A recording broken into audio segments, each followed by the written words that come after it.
நான் என்னோடய போராட்டம் என்னோடய பிரச்சாரையில் கால் பதியும். விஜய் மாதிரி வானத்திலேயே சுற்றிக்கிட்டெல்லாம் இருக்க முடியாது. ஒரு தம்பி ஆதரிச்சு அன்னைக்கு இப்போ பார்த்தா அவர் அது என்ன இப்போ எங்கே செய்வீன்னு கேட்டிங்கல்ல, இங்கே பார் இந்த கால் இருக்குல்ல, இந்த கால் தடம் கீழே பதியணும். தெருவில் அடிமட்ட தொண்டர்கள் அடிமட்ட இடத்துல மார்க்கெட்டில் வயலில் அங்கே போய் சந்திக்கணும் மக்களை. வானத்திலேயே உலாத்திக்கிட்டு வான தூதர்களாக இருந்துக்கிட்டு ஹெலிகாப்டரில் போய் இறங்கி ஹெலிகாப்டரில் வர்றவன் பணக்காரனுக்கு தான் சொம்படிப்பான், பணக்காரனுக்கு தான் பல்லாக்கு தூக்குவான். இப்போ நான் இது ரெண்டுக்கு கூட்டியிருக்கேன். நீங்கள் பிக் பாஸ் கேம் போகிறீங்க, நீங்கள் அதை ஏன் பார்க்குறீங்க? நான் அந்த கருத்தை பார்க்குறதே இல்லை. எவனோ எவன் கூட கட்டி பிடிச்சிக்கிட்டான். பண்ணியெல்லாம் போய் எங்கள் பண்ணி மாதிரி உட்காந்து சேத்துல புறந்துட்டு போகட்டும். நீங்கள் ஏன் பார்க்குறீங்க? புரியுதுங்களா? அறிஞர் அண்ணா எப்படி வந்தால் எப்படி கஷ்டப்பட்டாங்க. இந்த மாதிரி லாட்ஜில் கூட தங்கலைங்க. அங்கே போனால் டூரிங் டாக்கீஸ் பேச்சு முடிச்சுட்டு 10 மணி ஆகுது, 10:30 மணி ஆகுது. மேடையில் அவங்களோட உரையை முடிச்சுட்டு உரையெல்லாம் கேட்க நம்ம இப்போ பிறக்காமல் போயிட்டோம். அங்கே சாதாரணமாக போய் மக்கள் 10 பேர் இருந்திருப்பாங்க. டூரிங் டாக்கீஸில் பெஞ்ச் இருக்கும்ல, அதில் போய் வச்சு படுத்துட்டு காலையில் எழுந்திரிச்சு தண்ணி குளிச்சுட்டு அடுத்த இதுக்கு கிளம்பிடுறாங்க. அப்படி வாழ்ந்தவங்க. இன்றைக்கி தலைவர்னு வர்றவங்களாம் அப்படியே இருக்கான். Special flight, chartered flight. இது சும்மா கற்பனகதி. இதெல்லாம் ஒரு மயிரும் பிடுங்க முடியாது, ஒரு ஆணையம் பிடுங்க முடியாது. இதுதான் விஷயம். ஒழித்து கட்டப்பட வேண்டிய சக்தி இவிஎம் அண்ட் எஸ்ஏஆர் ஃபார்ம். வெளியோலிலாம் நடித்தது அவர் புண்ணியத்தில் இல்லை. நம்ம டைரக்டர் அவர் என்னை வச்சு ஹீரோவாக பண்ண இருந்தார் இல்லையா, லோகேஷ் கனகராஜ். அது நான் போய் நின்று எனக்கு ஒரு சீட்டு கொடுங்க, நான் அந்த மாதிரி ஆளா? நான் எப்பயே பிறந்து எப்பயே பணம் காட்டுனது, எப்பயே எல்லா காட்டு தண்ணியும் குடித்தவன். அதனால் அது ஒரு கற்பனையான உலகத்தில் அவர் இறக்கி விடப்பட்டவர். ஏன்னா எவனையோ கண்டு நான் இது என்ன எனக்கு பயமா? முந்தா நேற்று மனது என்னமோ அவர் நல்லபடியாக பண்ணட்டும், சம்பாதிக்கட்டும். நிறைய சம்பாதிச்சு சொத்து வச்சுருக்காரு, நிறைய படம் எடுப்பார். ரஞ்சிதமே உதட்டு வலிக்க கொஞ்சமேனு உதட்டு வலிக்க கொஞ்சிட்டு முட்டி வலிக்க எல்லா வேலையும் செஞ்சுட்டு அவர் வர்றாரு. மக்களுக்கு முட்டி வலிக்க பாடுபடுவார். முட்டியெல்லாம் வலிக்கும் இல்லையா நடந்து போனா? போப்பா நீங்கள் வேறு ஏங்க விமர்சனம் வைக்கணுன்ட்டு வைக்கலைங்க. எனக்கு ஒரு சும்மா போகிற போக்கில் சும்மா தட்டிட்டு போகிறது எனக்கெல்லாம் ஒரு ஈக்குவல் கிடையாது. ஏமாத்து வேலை. போராட்டம் வெடிக்கணும், தமிழ்நாடு முழுக்க போராடணும். முதலமைச்சர் இதை சவுக்கடி கொடுத்து மம்தா பானர்ஜி செஞ்ச மாதிரி பண்ணால் அரெஸ்ட் பண்ணி துரத்தி விடணும். கேளுங்க, ஏன் கொடுக்குறீங்க? எது கொடுக்குறீங்க? நாங்களாம் மடையர்களா? அது எப்படியா ஃபுல்லப் பண்ணுவேன்? 2002 நீ எங்கே இருந்த, என்ன ஓட்டு போட்டேன்? சாரி தாத்தா, காலையில் சாப்பிட்டதான் ஞாபகம் இருக்க மாட்டேங்குது. நைட்டு என்ன கொடுத்தோம் என்ன சாப்பிட்டோன்னு ஞாபகம் இருக்க மாட்டேங்குது. 2002 எங்கே இருந்தோமோ அந்த இளவு பூத்தில் ஓட்டு போட்டிருப்போம், மாறி வருவோம். நான் ஒரு நடிகை, நான் சாதாரண குரூப் டான்ஸராக இருக்கையில் ஒரு சின்ன வீட்டில் இருந்தேன். அப்போ ஓட்டுங்க வாங்கினேன், சம்பாரித்தேன், வீடு கட்டினேன், வாடகைக்கு விட்டேன். இப்போ ஓட்டு அங்கேயே தான் 25-30 வருஷமாக இருக்குது. புரியுதுங்களா? நான் அது போய் அங்கே போய் ஓட்டு போட்டுருவேன். இப்போ ஜவாதுபட்டி என்ன பேர் தம்பி, அவங்க அங்கேயே தான் ஓட்டு இருக்குது. அவங்க பெருமையோட அது ஒரு திருவிழா மாதிரி மொத்தமாக இங்கே ஒரு 1000 பேருக்கு மேலே வசித்தாலும் அங்கே ஊருக்கு போய் அந்தந்த ஓட்டை பதிவு பண்ணிட்டு வருவாங்க. இப்போ அங்கே போவாங்களாம், அவனுக்கு இல்லைம்பாங்களாம், இவனுக்கு ஓட்டை தூக்கிடுவானுங்களாம். என்ன இது இப்போ டுபாக்கூர் வேலை பண்ணுறீங்க? தமிழனுங்களா இழிச்ச வாயனுங்களா? எவ்வளோ நாள் இழிச்ச வாயனாக இருக்கணும்? இதுக்கு ஒரு முடிவை நீங்கள் முடிவு சொல்லுங்கள்.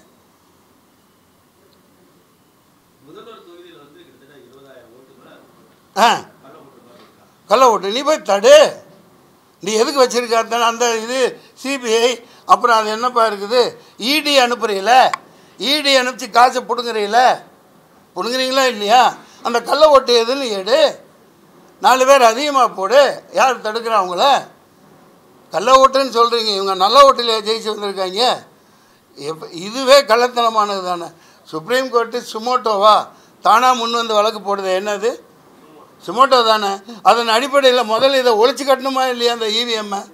சார் எத்தனை 16 வருஷமாக சொல்லிகிட்டு இருக்கோமா இல்லையா? இவிஎம் எதுக்கு தொடப்ப கட்ட? இது ஏமாத்து வேலை, கொட்டை உருட்டுற மெஷின் அது. அதை வச்சுட்டு தானே பொழப்பு ஓட்டுறீங்க. சார் நீங்கள் பாஜக நல்லவர்கள் இருக்கலாம், ஒரு தீவிரமான மதவாதிகள் இருந்துட்டு போங்க, எனக்கு அதை பற்றி கவலை இல்லை. நீங்கள் நல்ல முறையில் ஒழுக்கமான முறையில் ஜெயிச்சு வா. மக்களை ஏமாற்றி அயோக்கியத்தனம் பண்ணி மொளை மாதிரித்தனம் பண்ணி தான் இவிஎம்மில் ஜெயிக்கிற. அப்புறம் நீ என்ன பெரிய வெங்காயம் தூக்கி போடணும். இப்போ பீகாரில் கொதிச்சு போயிருக்காங்க, போராட்டம் பண்ணுறாங்க, எல்லாம் பண்ணுறாங்க. நீ என்ன பண்ணாலும் நான் இப்படித்தான் கிளவி தூக்கி மனையில் வை அப்படின்னா எப்படி சொல்லுங்கள்? அப்பட்டமான இன்னைக்கு சொல்லலையே, எல்லாத்துக்கும் தெரியுமே.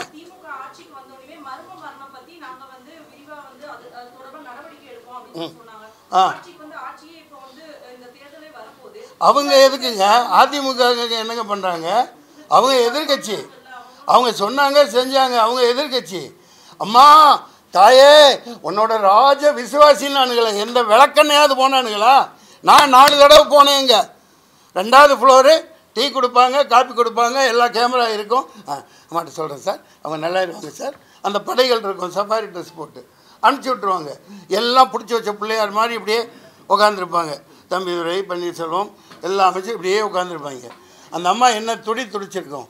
ஒருத்த வந்து என்னை பார்க்கலையான்னு துடிச்சிருக்குமா இல்லையா? சரி, இது தமிழ்நாட்டில் நடந்தது, அதனால தான் பண்ணேன். கவர்னர் வந்து உட்காந்து எத்தனை தடவை ராம்மோகன் யாருப்பா வந்து உட்காந்து அங்கே செக் பண்ணிவிட்டு, ஒருத்தர் ஒரு பிஜேபி சேர்ந்த ஒருத்தர் அங்கேயே உட்காந்து சம்பளா சமாதி கட்டி வச்சுன்னு முடிஞ்சவொன்னே போய் துணை ஜனாதிபதி ஆனார். எல்லாம் மக்களுக்கு தெரிஞ்சே தானே. நான் என்ன புதுசாக சொல்கிறேன் உங்களுக்கு? ஒரு முதல்வரையே தீர்த்து கட்டக்கூடிய பல மாநிலங்களில் பண்ணியிருக்காங்களா இல்லையா? கொடூரமான கயவர்கள். நீ ஜனநாயக போர்வையில் இதை செய்யக்கூடாது. எச்சரிக்கை. தமிழ்நாடு போராடணும், இந்தியா போராடணும். நீ இவிஎம்மை ஒழிச்சுக்கட்டு, ஒழுங்காக தேர்தல் நடத்து. நீ வா, தைரியம் இருந்தா வா. சோத்துத்தானே திங்கிற, இவிஎம்மை ஒழிச்சுக்கட்டு. நீங்கள் 4ஆம் தூண் என்ன பண்ணிகிட்ருக்கீங்க பத்திரிகையாளர்கள்? நீங்கள் உங்கள் சார்பாக குரல் கொடுங்க. உங்கள் சங்க எலெக்ஷனில் எவனாவது ஏமாத்தினா விடுவீங்களா? இவிஎம் ஓட்டு போட்டுட்ருக்கீங்க, கொஞ்சம் தண்ணி விடுப்பா.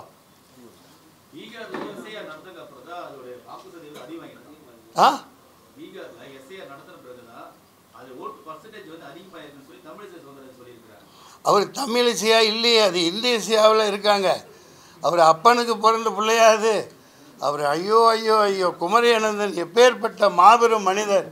அவர் தமிழ் கற்றுக்கணுன்னா ஒரு சமூகம், ஒரு மிகப்பெரிய ஒரு சமுதாயம் கடன்பட்டிருக்கு அவருடைய தமிழுக்கு. அப்படிப்பட்ட ஒரு தமிழ் வித்தகருக்கு, குமரி அனந்தனுக்கு பிறந்த இந்திய இசையை பற்றி என்ன பேசுகிறீங்க?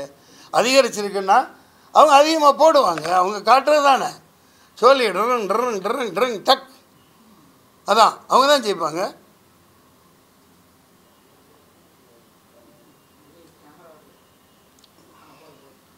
சார், நான் ஒரு நடிகன்.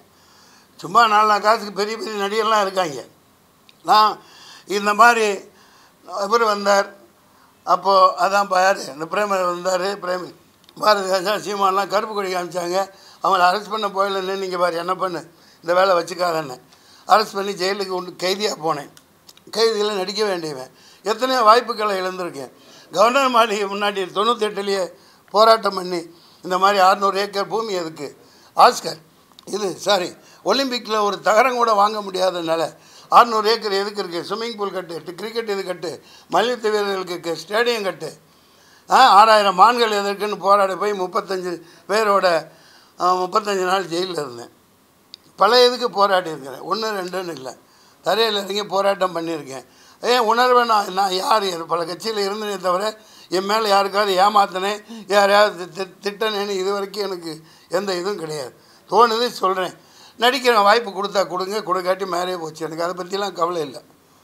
எனக்கு நாடு நாசமாக போகுது, அதை தடுக்கத்தான் எஸ்ஏஆர் தடுக்க பண்ணோம். It has to be stopped and the CVM has to be stopped. It's இடியாட்டிக்கல் machine, stupid machine. Every genius person saying, every country following by ballot paper only.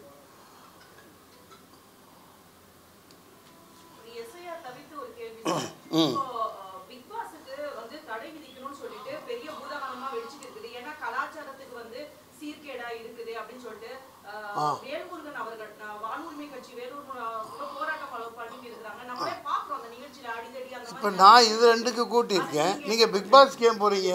இல்ல இப்போ நீங்கள் அதை ஏன் பார்க்குறீங்க? நான் அந்த கருத்தை பார்க்குறதே இல்லை. எவனோ எவன் கூடவே கட்டி பிடிச்சிக்கிட்டோம். பண்ணியெல்லாம் போய் எங்கள் பண்ணி மாதிரி உட்காந்து சேத்துல புறந்துட்டு போகட்டும்.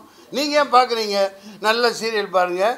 சன் டிவியில் அந்த நேரத்தில் என்னப்பா ஓடுது, அப்புறம் அந்த விஜய் டிவியில் அதுதான் காட்டுறாங்களோ, அந்த கரும்பு ஏங்க பார்க்குறீங்க? 9 மணிக்கு படுத்து தூங்கிடுங்க.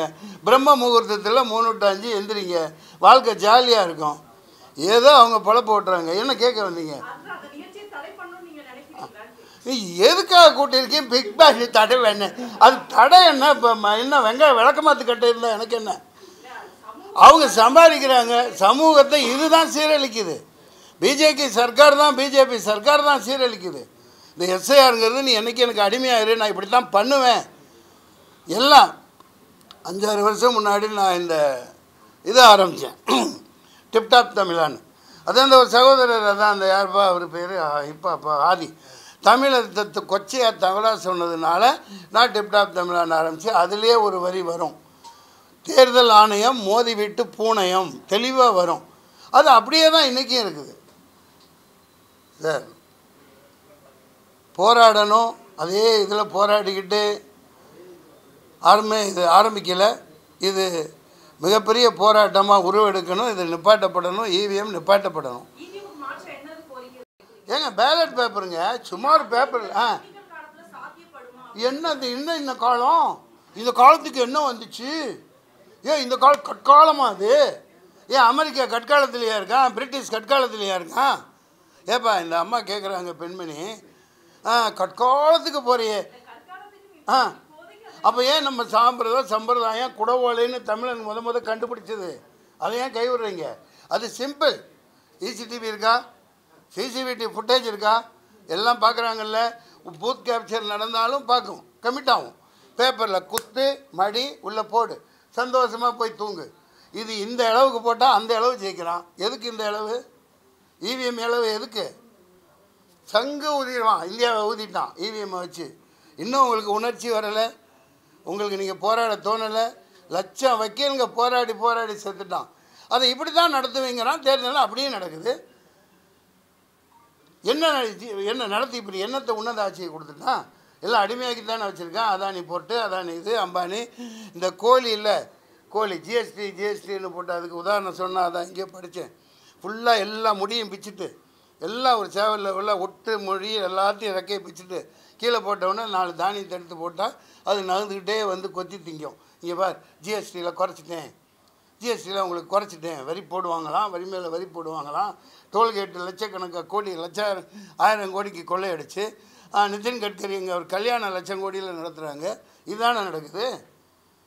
அதானி அம்பானி காலில் போய் கொட்டிக்கிட்டு எல்லாத்தையும் அவங்களோட அஜெண்டா, அந்த பஞ்சதந்திர கதைப்படி அவங்க ஆட்சியை நடத்திட்டு இருக்காங்க. போட்டு உருட்டுறது புரட்டுறது, மக்களை அடிமையாக தான் வச்சுருப்பாங்க, படிக்க விட மாட்டாங்க. அது வெளிப்படையாக தெரியுது. ஐயா, நான் தப்பு செஞ்சிருந்தா நான் மன்னிச்சுக்குங்க. நான் நியாயமாக சொல்கிறேன், எனக்கு நெஞ்சு வெடிக்குது. ஆமாம், எந்த கட்சியாக இருந்தாலும் சரி, பிஜேபி ஆதரிக்கிற கூட்டணியில் இருக்கிற அனைத்தும் பாசிச சக்திகள் தமிழ்நாட்டுக்கு உதவாது. அந்த விதத்தில் நான் ஆளுங்கட்சியை வேறு வழி இல்லை.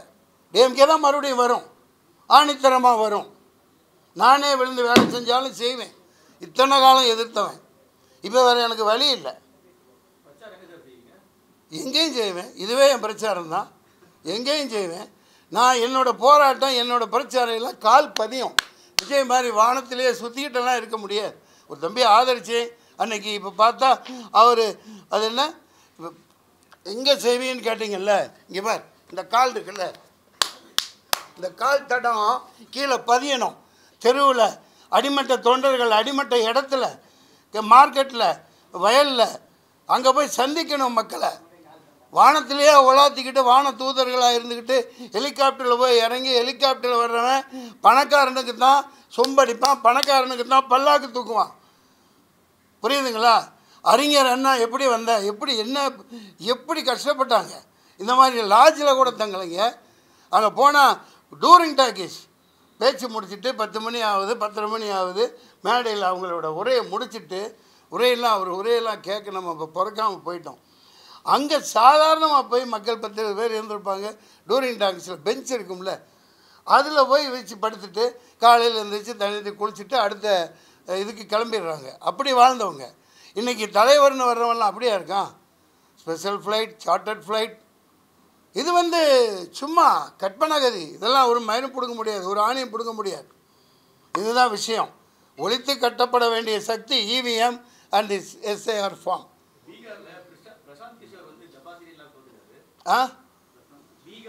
அங்கேயும் இதே மாதிரி இங்கே தோப்பாங்க. சொல்லுங்கள். ஏற்படலாம். நீங்களே சொல்லிவிட்டு என்ன வாயில் சொல்ல வைக்கிறீங்க? அப்படி இல்லைங்க. அவருக்கு கண்மூடித்தனமாக நான் அப்படி ஒரு இதே இடத்துல நீங்கள் வந்தீங்க, ஒரு சம்பவம் நடந்தது, அப்படி ஒன்று எனக்கு தோன்றதை சொல்லிவிடுவேன். உணர்ச்சி வசப்பட்டோ படாமலோ நியாயத்தை சொல்லிவிடுவேன். ஆயிரக்கணக்கான ஃபோன் உங்கள் புண்ணியத்தில் அவ்வளவு ஃபோனு, தகவல், மெசேஜு, பாராட்டு. நான் அதை நினச்சி நான் சொல்லலை. ஆனால் அந்த மனுஷன்ட்டு ஒரு ஃபோன் கூட வரல. 10 படம் நடித்தேன். இப்போ லியோவிலாம் நடித்தது அவர் புண்ணியத்தில் இல்லை. நம்ம டைரக்டர் அவர் என்னை வச்சு ஹீரோவாக பண்ண இருந்தார் இல்லையா, லோகேஷ் கனகராஜ். அது நான் போய் நின்று எனக்கு ஒரு சீட்டு கொடுங்க, நான் அந்த மாதிரி ஆளா? நான் எப்பயே பிறந்து எப்பயே பணம் காட்டுனது, எப்பயே எல்லா தண்ணியும் எல்லா காட்டு தண்ணியும் குடித்தவன். அதனால் அது ஒரு கற்பனையான உலகத்தில் அவர் இறக்கி விடப்பட்டவர். ஒய் பிரிவு பாதுகாப்பு கொடுத்துருக்காங்களா தம்பி விஜய்க்கு? இதுக்கப்புறம் ஜெட்டு கொடுத்தாங்களா? என்னங்க சொல்லுங்கள், நீங்கள் தாங்க சொல்லணும். அதுக்கப்புறம் ஜெட் பிரிவு கொடுத்துருக்காங்களாம். ஒரு சாதாரண இந்த மக்களுக்கு அடிமட்ட தொண்டர்களோட அவங்க இப்போ நீட்டை தூக்கணும், ஸ்ரீலங்கா தமிழர்களுக்கு நீளம் கிடைக்கணும், இங்கே விவசாயிகள் நிலமெல்லாம் பாலாகுது, கார்பரேட் வயமாகுது, ஃபெர்டிலைசர்ஸ் எல்லாம் பயங்கரமாக விஷமாகி கத்திரிக்காய் எவ்வளோ பெருசு வருது, கொய்யாக்காய் எவ்வளோ பெருசு வருது, பப்பாளி எவ்வளோ பெருசு வருது, எல்லாமே நஞ்சு விட்டப்பட்டு வருது. இதெல்லாம் தீர்க்கறதுக்கு மக்களோட மக்களாக போராடணும் ஒரு மனுஷன். அவர் கார்ப்பரேட்டு கூடயும் இலுமினாட்டிகளுக்காகத்தான் அவர் வருவார், ஒரு இதுக்காக. அதனால் இன்றைக்கி என்னோடய முடிவு அதுதான். அவரால் ஒன்றும் செய்ய முடியாது. நீங்கள் கேட்டதுக்கு பதில் நீங்களே கேட்டீங்க, நீங்களே சொல்லிட்டீங்க. சொல்லிட்டீங்க அடிங்க. சொல்லிட்டேன். நீங்கள் சொன்னதை நான் சொன்னேன். எனக்கு என்ன பயமா? ஏண்டா எவனையோ கண்டு நான் இது என்ன எனக்கு பயமா? முந்தா நேற்று மனுஷன் என்னமோ அவர் நல்லபடியாக பண்ணட்டும், சம்பாதிக்கட்டும். நிறைய சம்பாதிச்சு சொத்து வச்சுருக்காரு, நிறைய படம் எடுப்பார். ரஞ்சிதமே உதடு வலிக்க கொஞ்சமேனு உதடு வலிக்க கொஞ்சிட்டு முட்டி வலிக்க எல்லா வேலையும் செஞ்சுட்டு அவர்கிட்ட வர்றாரு. மக்களுக்கு முட்டி வலிக்க பாடுபடுவார். முட்டியெல்லாம் வலிக்கும் இல்லையா நடந்து போனா? போப்பா நீங்கள் வேறு. ஏங்க விமர்சனம் வைக்கணுன்ட்டு வைக்கலைங்க. எனக்கு அதெல்லாம் எனக்கு ஒரு சும்மா போகிற போக்கில் சும்மா தட்டிட்டு போகிறது. எனக்கெல்லாம் ஒரு ஈக்குவல் கிடையாது.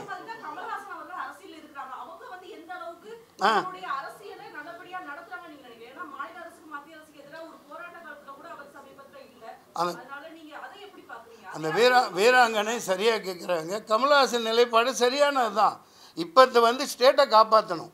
நமக்கு முரண்பாடு திமுக 1000 இருக்கலாம், அதை நம்ம சரி செஞ்சுக்கலாம், நமக்குள்ளே 1000 பண்ணிக்க முடியும். ஆனால் இவனோட நோக்கம் சீர்குலைச்சி மக்களை நாசம் பண்ணி பிச்சைக்காரங்களாக்கி எல்லா எல்லா பணத்தையும் கொண்டு அதானி அம்பானி காலில் கொட்டிட்டு ஜெயகோவிந்தம் பாட வேண்டியதுதான். நான் ஒரு மதவாதியாலாம் இதை சொல்லலை. எனக்கு மதமெல்லாம் எனக்கு ஒன்றுமே கிடையாது. நான் சினிமாக்காரன், நடிகன். எல்லாத்துக்கும் எந்த கும்பாபிஷேகம் கூப்பிட்டே போவேன். என்ன கொடுக்குறாங்களோ வாங்கிக்குவேன், சாப்பிடுவேன், எல்லா வீட்லேயும் சாப்பிடுவேன். எலெக்ஷனை போவோம். தரையில் வாழ்கிறவன். மக்களுக்கு தரையில் வாழ்கிற காமராஜ் எப்படி சைக்கிளில் போனார், நடந்து போனார், அந்த மாதிரி தான் அடிமட்ட மக்களுக்கு உதவணுன்னா மக்களோட மக்களாக வேலை செய்யணும், நடக்கணும். நடந்து தானே ஓட்டு கேட்டு போகிறோம் எல்லாம். ஹெலிகாப்டரில் அப்படியே இவங்க எல்லாம் கும்பிடுவாங்களா விழுந்து? நாளைக்கு ஃப்ரான்ஸ்லேருந்து ஏதோ வருதாம்ப்பா பெரிய ஹெலிகாப்டர், அப்படியா? I don't care. இந்த கூட்டம் உங்களை அழைத்ததின் நோக்கம் எஸ்ஐஆர் ஹஸ் பீன் ஸ்டாப்டு. ஏழை மக்களை சீரழிக்கிறாங்க, வேலைக்கு போக முடியல, குடியானவர்கள், ஏழைகள், பாலைகள்லாம் தில்லாடிட்டு இருக்காங்க. பைத்தியக்காரத்தனமாக ஒரு வக்கீல்னாலேயே இந்த ஃபார்மை ரொப்ப முடியல. 42க்கு முன்னாடி எங்கே இருந்தேன், 2002 எங்கே இருந்தேன், அம்மா பேர் சொல்லு, அம்மாவோட இறந்து போய் 1990 இறந்து போனாங்க. அப்போல்லாம் அவங்களுக்கு ஓட்டர் அட்டையே கிடையாது. அந்த ஊரில் வச்சுருப்பாங்க லிஸ்ட்டு, கூட்டிகிட்டு போவாங்க, அழகாக ஓட்டு போட்டு வருவாங்க. 30-40 வருஷம் முன்னாடி எங்கே இருந்துச்சு? இப்போ தானே கொடுத்தாங்க. ஆட்டோமேட்டிக்காக அந்தந்த கட்சிக்காரங்க அந்த இதை லிஸ்ட்டு வச்சுருப்பாங்க. அம்மா தாய் இல்லாமல் வச்சுட்டு ஓட்டு போடுமா, அப்படின்னு ஓட்டு போட்டு அப்படியே மரியாதையாக நடத்துனாங்க. இவங்க எப்போ இந்த வாக்காளர்களை கேவலமாக நடத்துகிறானுங்களோ, இப்படி ஒரு ஃபார்மை கொடுத்து ஃபில்அப் பண்ணா அப்படின்னு ரெட்டங்கால் போட்டு உட்காந்துருக்கான்னா, இது அந்த எஸ்ஐஆரின் உண்மையான பதம் என்ன? Slave I remain for you. உங்களுக்கு நான் எப்பவும் அடிமை அப்படின்னு மக்களை ஆக்கிறதுக்காக பண்ணேன். நிப்பாட்டுங்க. தேங்க்யூ. நன்றி, வணக்கம்.